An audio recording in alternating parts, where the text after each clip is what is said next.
বাঘা উপজেলায় আজকে আমি আসছি। কত সুন্দর একটা ফাঁকা জায়গা, চারিপাশে বিশাল বড় একটা আম গাছ দেখা যাচ্ছে। খুব সুন্দর একটা আম গাছ।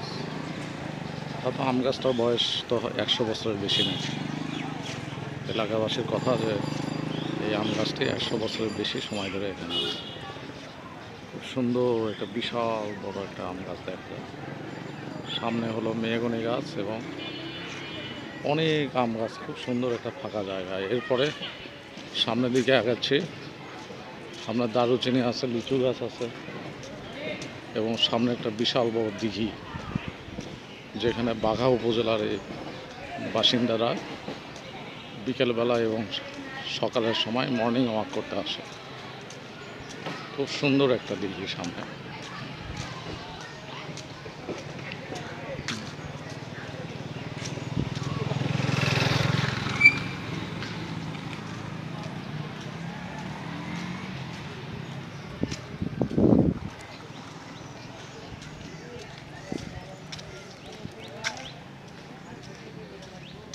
গ্রামগঞ্জের নিত্য নৈমিত্তিক পরিবেশ সবাইকে বিহ্বলিত করে রাখে।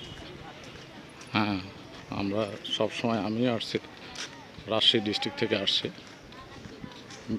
প্রকৃতভাবে আমি রাজশাহী ইউনিভার্সিটিতে পড়াশোনা করছি এবং সেখানে প্রায় 12 বছর সময় কাটাইছি বিভিন্নভাবে গবেষণা করা এবং পড়াশোনার কারণে 11-12 বছর সময় আমার রাজশাহীতে অতিবাহিত হয়।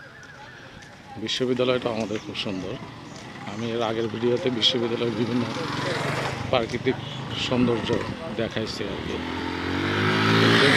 এখন আসতেছি হলো এই বাঘা উপজেলার পাশেই, মানে বাঘা থানার সামনেই এই বিশাল বড় একটা দিঘি, এটাকে নন্দন দিঘি বলে এলাকার লোকজন।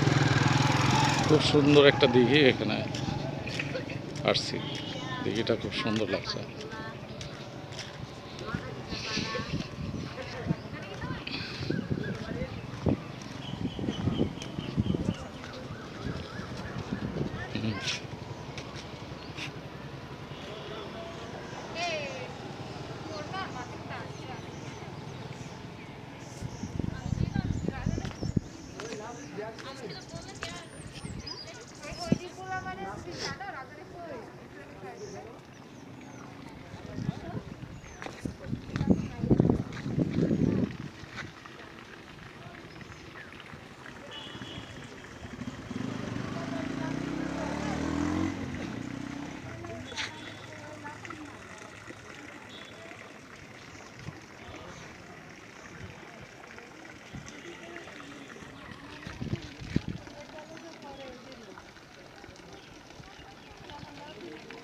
কত সুন্দর একটা দিঘি, বিশাল বড় একটা দিঘি।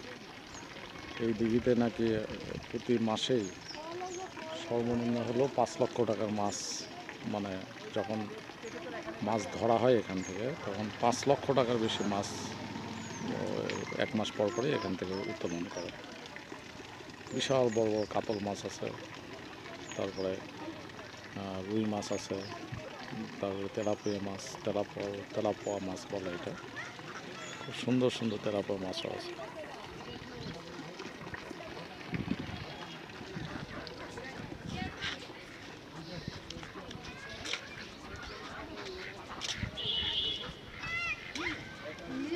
কলেজে আইসে যদি মরদের সাথে আড্ডা দিই।